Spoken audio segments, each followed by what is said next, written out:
Well, hello again, guys, from what is a different post-match setting here in my front room in Gosforth. And I watched the game from a different vantage last night too, much higher up than our usual spot, right on the halfway line behind the dugout, the best press box in the country. But I really did learn something new and see something different for being much higher up in the stands. Now, I also thought as well, rather than giving my immediate thoughts after the game, why not sit on it for 12 hours and try to answer the question, what did last night tell us about Newcastle's response to West Ham, but more importantly, going forward, and what does it mean going into Brentford? Now, I did live talk sport radio this morning, and there from afar, I looked at the result, Newcastle 2, Athletic Club 0, a big Spanish side with a rich tradition and history there, and automatically assumed it was a fantastic performance. But was it a comprehensive, impressive performance that was a team bouncing back and answering all those questions from Sunday down at West Ham? No, it wasn't. And I'm not going to sit here and try and kid you guys or anybody else. And I didn't on radio this morning as much as when I did my pre-match video, what's up with Newcastle part 2. I think on the back of that, I was largely supportive and encouraging and positive and would always back that group of players and management and staff to find a solution to some obvious problems which they've got right now. But was those solutions, were they all evident there last night? No, they weren't really. I thought it was as much a continuation of some of the issues. And I'll get to that. And that's why sitting in the position I did really shone a light. There's the light behind there. Shone a light on some of those issues. But also, this was the point I made on radio, it's Athletic Club, it's Benfica, it's USG. Newcastle will have a harder game down at Brentford. They had a harder game at West Ham on Sunday. You look at the aggregate scores this week for Premier League teams against foreign opposition. It's 16-3. 2 weeks ago, it was 18-2. I honestly think you could drop any one, even probably including the promoted teams, any Premier League side into the new expanded Champions League format, and I think they would go through as one of the top 24 at least. And that's being shown especially in the second half of matches. We saw that last night when it was more of a contest in the first half, and this was even allowing for Athletic Club making as many changes as they did. They still had a better XG and more threat than Newcastle. I took a screen grab after I think it was 35 minutes. Newcastle were leading 1-0 at that time. They had an XG of 0.03. Atletico's was around 0.2. For having been given that lead, and it was a brilliant header by Dan Burn, did they then build on that? Did they then play exclusively in Athletic's half? Did they pin them in? Did they create chances? No, they didn't. It was almost a continuation offensively of the issues we saw away from home down at West Ham. Now, Nick Woltemade, I spoke a lot about the German striker in my preview video and the problems I think he's creating, which aren't a criticism. I've got to say this because in isolation of what he's done so far, he's come in and he's been fantastic to score the goals that he's done. And he's come into a team with players around him who perhaps aren't at their best. I don't think he has been necessarily held by others at times.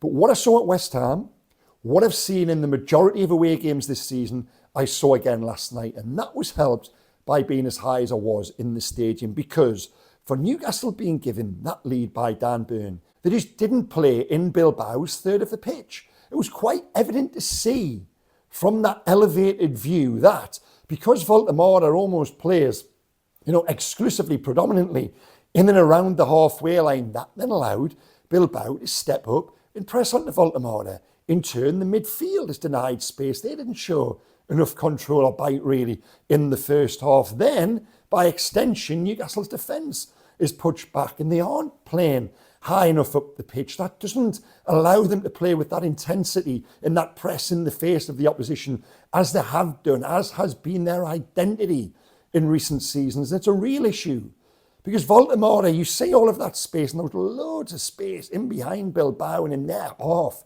during the opening period. Newcastle just weren't populating it.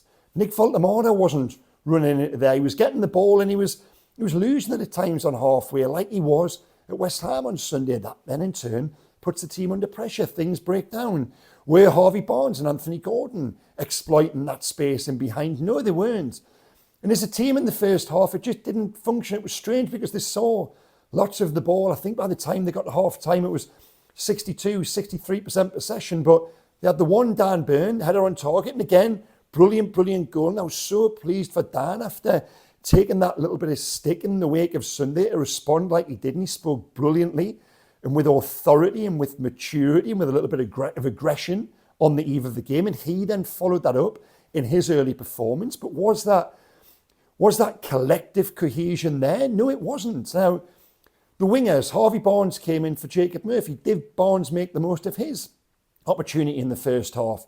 No, I didn't think he did. He was better in the second half, and he's done brilliantly for the cross for Joe Linton's goal, which puts the result out of sight. Anthony Gordon. Now, Ray Parler said to me on radio this morning, talk to me about Anthony Gordon. I said, you sound like my London desk. That's exactly what they said to me on Monday, which in turn was the reason I wrote the big piece I did yesterday. I'll put the link in the description below the line. And I didn't go in defence of Anthony Gordon. I think I just tried to give a fair reflection of where he's at. Now, to say before last night he is horribly out of form is wrong, because he's playing well in the Champions League. His game against Benfica a couple of weeks ago was among, I would say, his best 3 performances for the club. He was electric that night. 1 goal, 2 assists, I think it was, come the end. Or certainly 1 goal and a part in 2 goals. He was very good. He's been very good for England. Now, does that speak to the point I made about Premier League teams just being better than foreign opposition? And I touched on it there before. I didn't quite finish what I was saying. Especially in the second half, we're seeing Premier League sides, they're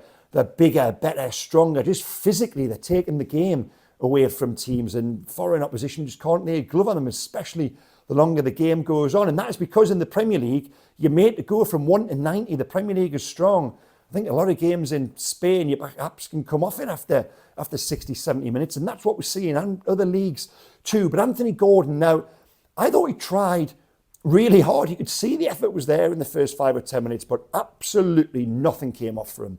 It either bounced off him, he ran down blind alleys, little balls inside were going awry, weren't finding the intended target. And because of that, as the half went on, you almost saw that confidence and belief drained from him a little bit. And I've never really seen that from Anthony Gordon. And it got to the point where him going off wasn't necessarily a surprise. Now, he was injured.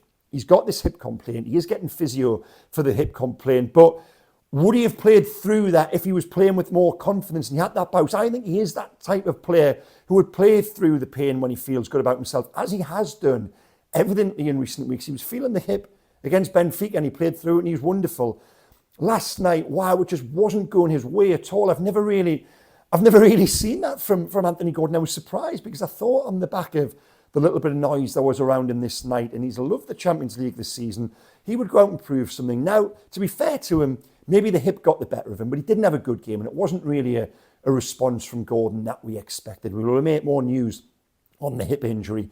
Harvey Barnes on the opposite side, yes, second half came into it, but they all came into it second half. Sandro Tonali had a very good second half and got man of the match, but I think anybody could have went around that midfield, and especially a player of Sandro's quality and calibre, and looked as good as he did. I wouldn't read a great deal into that. That's the point I made there at the top of the video. I didn't come away from last night thinking, wow, what a wonderful response to West Ham. How impressive it was. They did what they had to do. It was a victory to 0 in the Champions League, another good victory.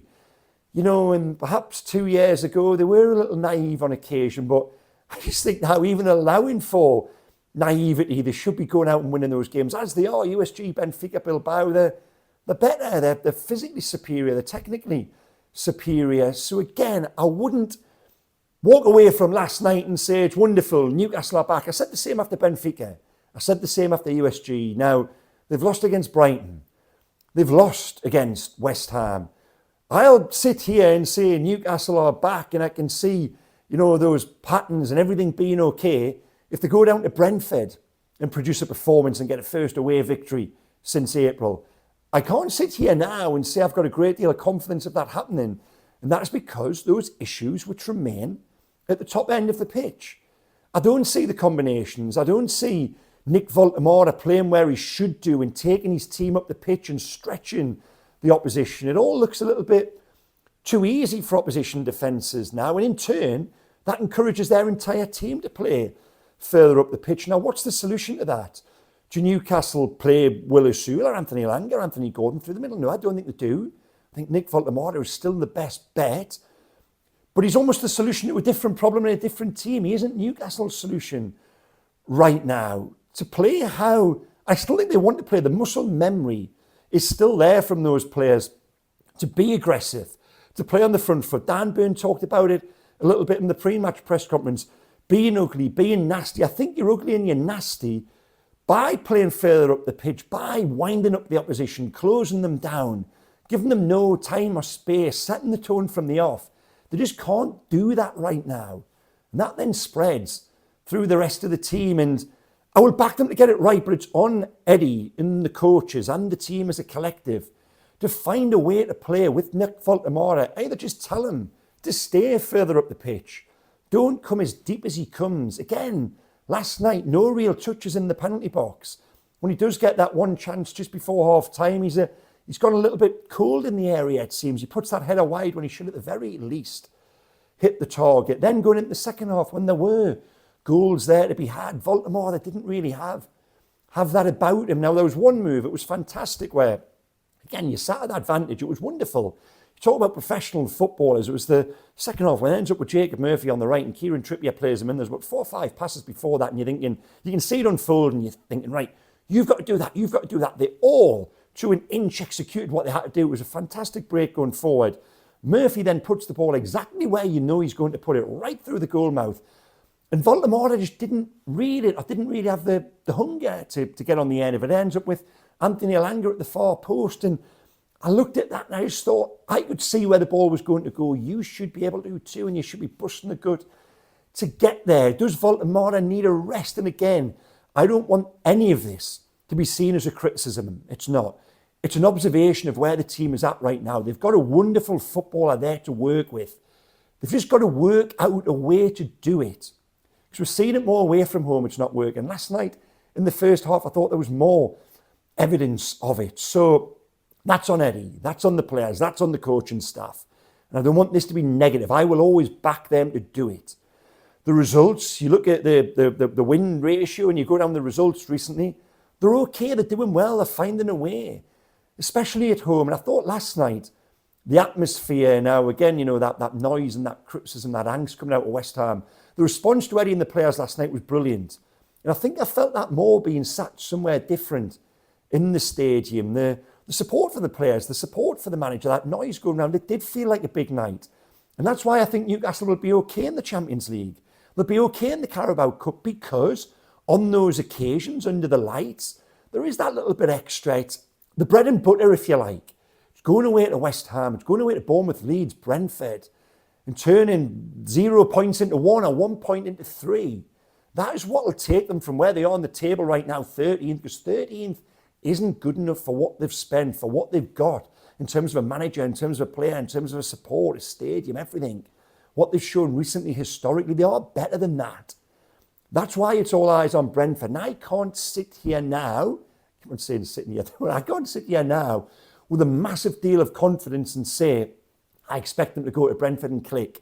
I don't see that. I don't see that individually or collectively. I don't see the wingers doing enough. I don't see Woltemade being in the place he was a couple of weeks ago. The midfield, Bruno Guimaraes wasn't great last night. I know he's suffering from illness. He probably did well to come in and give the 60 or 70 minutes he did. Joe Linton came into it second half, but was that a good first half performance from Joe Linton? I thought he was sloppy at times. Again, Tonali grew into it and was wonderful second half, but I could have probably sat in that midfield and been wonderful second half. The best performances were all from those guys at the back, and as it has been all season really. Now the fullbacks are an issue in that the fullbacks who are playing aren't the fullbacks they might be.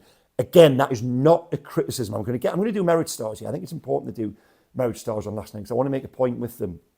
But Lewis Hall came on and showed that he's a different type of fullback to Dan Burn. Dan Burn would readily admit that. Lewis Hall might make Harvey Barnes or Anthony Elanga or Anthony Gordon, whoever it may be, a better player being behind them because he does get beyond them. And if a fullback gets beyond them, and we saw those little dribbles, it was like Lionel Messi when he came on last night at times, Lewis Hall. That then gives the winger more space. If you're bombing beyond and as a fullback you're occupying the opposition at the end of the pitch, the wingers might improve for that. Likewise, when Tino Livramento comes back on the opposite side or even on the left, wherever he ends up playing. But Dan Burn and Kieran Trippier last night were tremendous. It's Trippier's cross that gives Burn the opening goal. And when I do my merit stars, I'm going to do them now. 1 star, that goes to Dan Burn. Now, he came off midway through the second half there, but I thought, for what he said on the eve of the game, he went out and he really did back it up. And it's a brilliant curling header, quite how the physics, I don't know. And again, I've got that that view of it even defied logic from where we were. Brilliant header and just a big, strong response. And Dan Burn has played well this year. Dan Burn is a good player. Dan Burn does deserve to be in the team. Quite where that's going to be going forward when everyone's fit, well, that's on Eddie. But I would certainly always try to find a way for him. I love Dan Burn. I think he's been very good this season. If you're picking the best 3 players of the campaign so far, I think he probably would be up there competing for the podium. 2 stars, that goes to another player who would be in that debate, and that's Malik Chow. The defence on the whole were very good last night. Nick Pope gave a good response. And again, against a poor Bilbao team, Pope had things to do, and he did it. Sven Botman was good. But Malik Chow, he just looks a class act. He really does. And again, last night, strong and on the ball. That ability just to drop a shoulder and find his way out of trouble and take Newcastle up the pitch. The problem is, when he's taking Newcastle up the pitch, it's only as far as halfway because that is where everybody else is. Again, that's back on the management to give Chow something better to hit. He can drop those balls in behind. If he had a different type of centre forward, I think you'd see Chow thread passes through to send a centre forward, a striker clear on goal, one-on-one with the goalkeeper. Chow 2 stars. And the 3 stars, they go to Kieran Trippier. He's been good this season. That was his best of the lot last night. And it just showed how much they might have missed him down at West Ham on Sunday. I thought Trippier was composed. I thought he was aggressive. He was snarly. He spoke to what Dan Burn had said on the eve of the game about rediscovering that nasty side. And it was just a real reminder of his worth and of his quality and calibre. I thought Kieran Trippier was excellent. 3 stars go to him. But on the whole, a performance for a team out of 5, what would I give it? Well, yeah, 2.5. And that might seem harsh on the back of, beating a team with tradition and history. But that's all Bilbao had. They had nothing else last night, really. I didn't think. Likewise, Benfica, likewise, USG. Newcastle should now go through as one of the top 8 teams. And they could probably do with that. Remove the distraction and the worry of that expanded playoff round. They've given themselves a brilliant start. They've been good in Europe. I can't criticise last night's performance. Again, I use that phrase.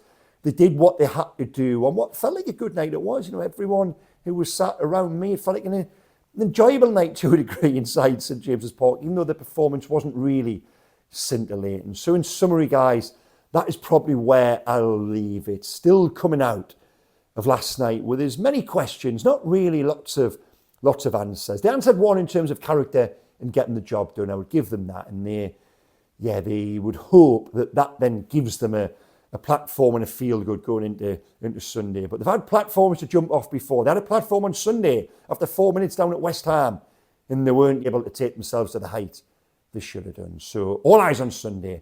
I will be there. I won't be doing a video on Friday from the pre-match press conference. I'm down at Wembley for England's squad announcement with Thomas Tuchel, where we're expecting Dan Burn to be in there. Too soon, of course, for Tino Livramento, Lewis Hall. Anthony Gordon will probably know more on his injury as the day goes on. Keep an eye out on my Newcastle Confidential column at 5 p.m. today on Thursday. So tell me below the line, guys, what do you think about last night? Is that a fair reflection? Where does it leave the team going into Sunday down at Brentford? Okay, thank you for watching. Hit like, comment, subscribe, and I'll see you again from Brentford on Sunday. Goodbye.